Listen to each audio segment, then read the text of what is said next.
welcome back, ladies and gentlemen. I am the two-time Naboxit award-winning Naboxit. And I'm the one-time Naboxit award-winning Paul.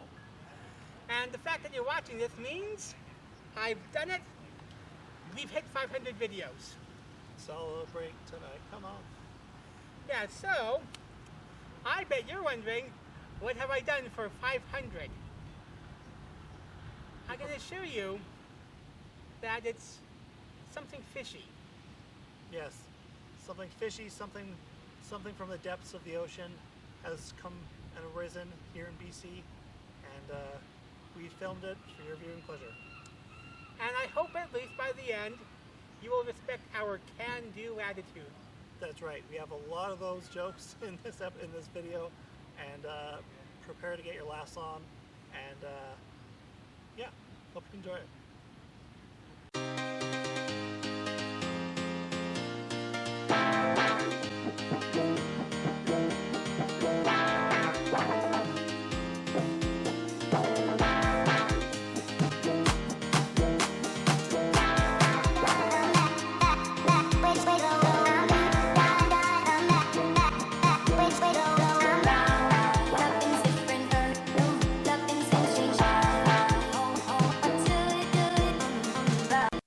Today, we explored the Gulf of Georgia Cannery National Historic Site.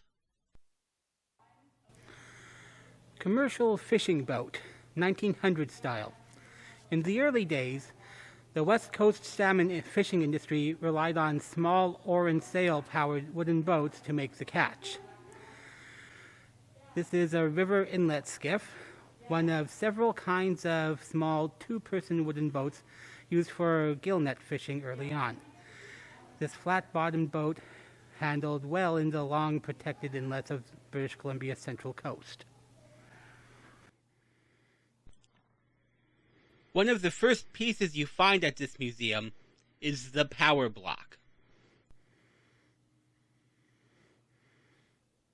Invented in 1953 by Mario Pradich, the power block revolutionized seine fishing by pulling the nets up mechanically. Prior to that, fishermen had to pull the nets out by hand.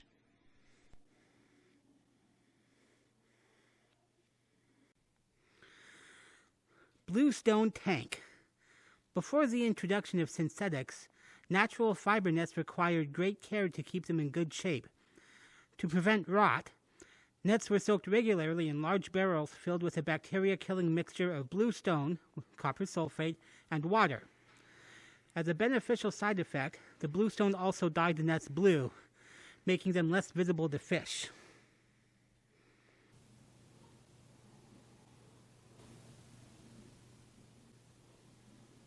That's right, this barrel of laughs here was used in the filming of The Hobbit when all the drawers jumped into barrels like this and flew down the riverside to escape from the enemy.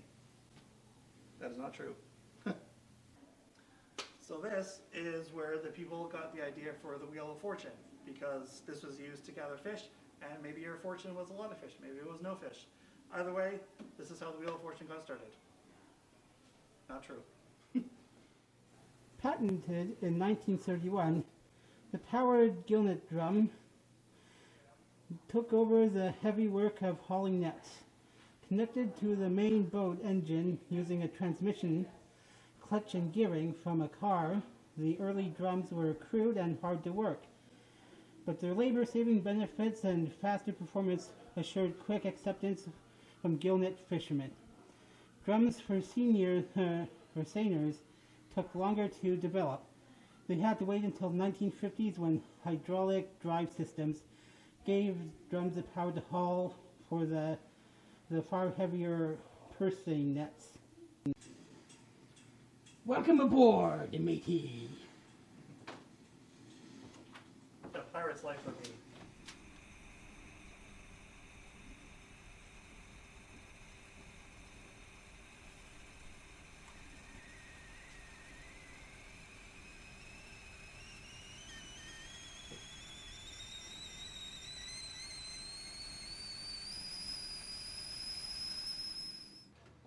these are rough seas. These are rough seas indeed. Gilligan, I don't think we're going to make it. Tell the doctor I'm sorry.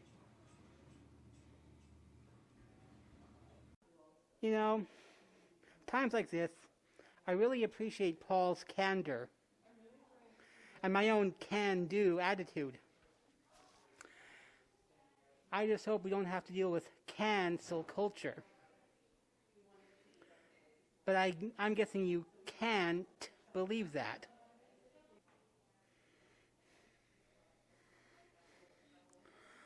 What can I say? I love what I do. Manual can making tools. Lead pot and ladle, soldering iron, tongs, and flanger. When Dad was fishing before World War II, companies would provide sailboats, and a lot of them were towed up all the way to Skeena. And that's a long ways, because even with us, when we used to go to Skeena from Stevestead, it would take us 5 days with the engines and the boats we had. In my time, we had the chance to experience a lot of changes from the time from put-put engines to the gas engines. And they got boats with fiberglass hulls. Okay, well, they got nylon nets. It was quite interesting, the prosperity. Hey, buddy, if you want to clean that fish slime off, wash your overalls in the lye bath. An old trick played on new workers, the caustic lye would quickly eat holes in the fabric. Can clothing in the early days was a messy process. Hot cans, fresh from retort cooking, were washed in lye to clean off hard-baked spillage called gurry. The vacuum clothing machine, first introduced in the 1920s, meant a cleaner process, and the lye bath was abandoned. My dad always smoked fish. He and my brother built a smokehouse in our backyard, and every fall the smell of smoke permeated the yard and house. I'm proud that my sons learned from my dad and brother know how to fish and continue the tradition of smoking fish. Get me the President of the United States. It wasn't the best of jobs. It certainly wasn't a white-collar job. It was a dirty, rotten, stinking job, and that was it. I knew there was something fishy about this place. This is the herring cooker. And these herring are really steamed. Cookers use steam to denature the fish. They separated the oil from the herring's flesh by cooking it into a pulpy, wet mash.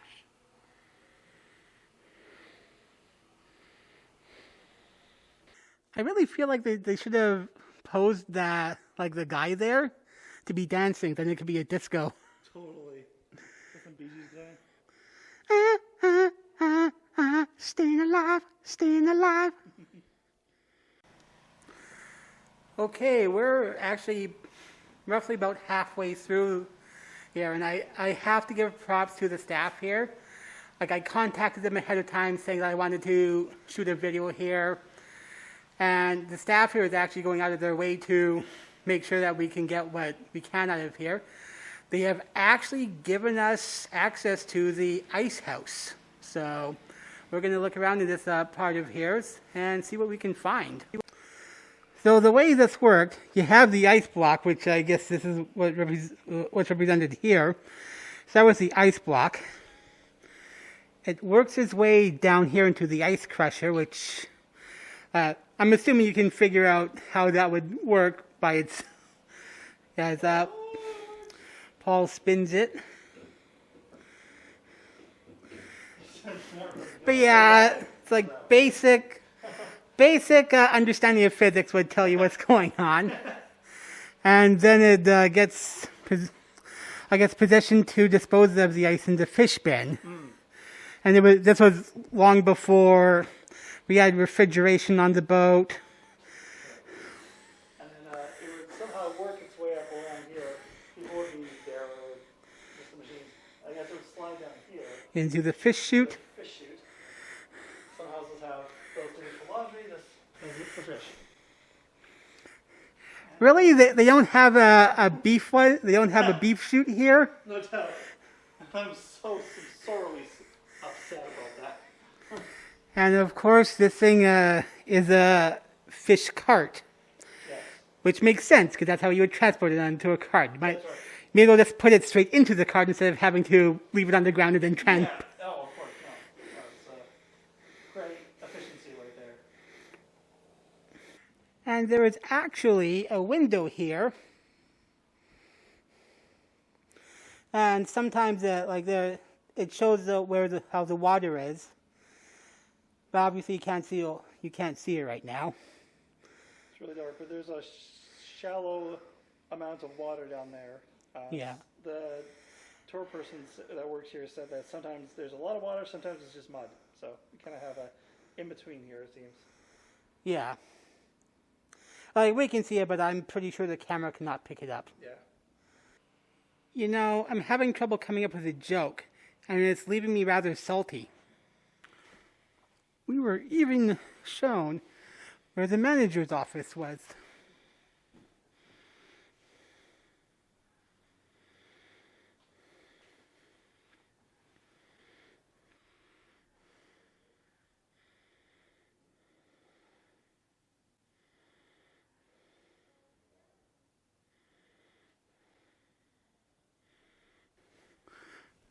Complete with graffiti.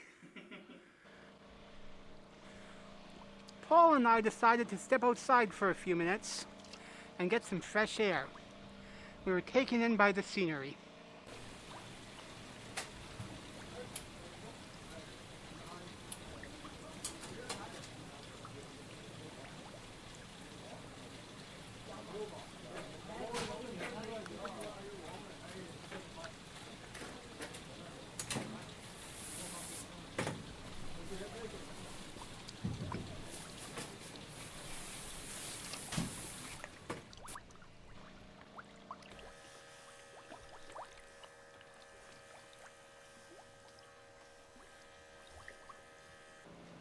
Good day, all. Paul here. Just trying to see if I have any fishing in my blood and see if I can, what's the word, pew some of these fish. It's like a hook kind of thing, and you're supposed to get under the gills and see if you can lift it. So here goes. I'm not saying I'm, never done this before, so I don't know. Not sure if, oh, you know what? It's these ones. I see on the city. It's those ones there, because they have a little metal on them. I was looking at them like, how else do I do this without ruining the... Haha. Come here, me hearties. You're fishing now, boy. Oh, come on. Not all of them have them. I see you lurking there, you fish. Come here. You'll never escape Captain Paul. I wonder if I can catch 2 or 3 at a time. Come here. Oh. 2 at once. I am the bestest. It's coffee break in 1952. Feel free to explore what an operating cannery was like awash with noise and activity. The cannery trickles to a halt as the crew knocks off for coffee. The swimming table lies deserted in mid-shift. Its crew is cleaning fish here just minutes ago. You can even try their wet gear on for size and step up to the line.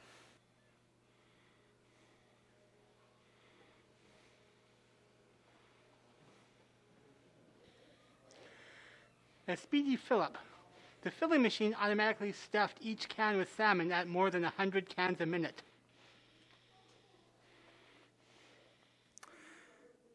And right here we have Paul inspecting the patching of the cans. Yes, these boys are doing fine work here. They should both not be fired. Looking good, looking good. I hate to cancel their jobs. They have such a can-do attitude. I just hope that they're not doing anything fishy after hours. Can you believe it? No, I can't. I cannot think of anything else to say about Well, that'd be like chasing the red herring.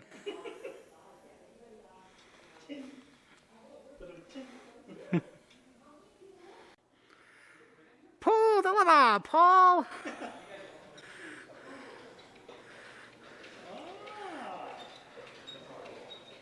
They're very excited. They're raising their hands.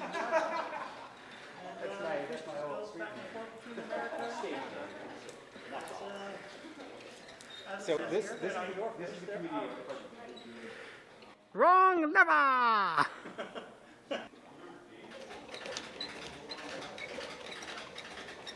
Very excited Americans and Canadians as they join forces to celebrate the amount of fish that goes between their two countries. So remember, they're not your fish, they're our fish.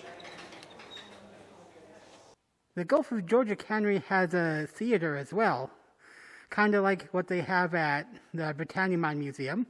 But this one shows fishing movies, and the Britannia Mine Museum shows a mining movie. Well, I'd like to show you everything here.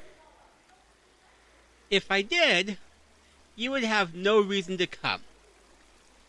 But there are a few shots that I got that I would still like to show you.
So, the day that we're filming is the 21st of June, and it happens to be National Indigenous Day. So, one of the things that's going on is here at the cannery, they actually have some, like, Indigenous decorations to go along with the day. They're also donating the revenue that they make today to an Indigenous charity. And considering some recent headlines that we've had here in Canada about some Indigenous children, I feel like it's definitely a good thing to be donating to them, especially when in the time that they probably deserve it just as much now, if not more than ever. There was some artwork here.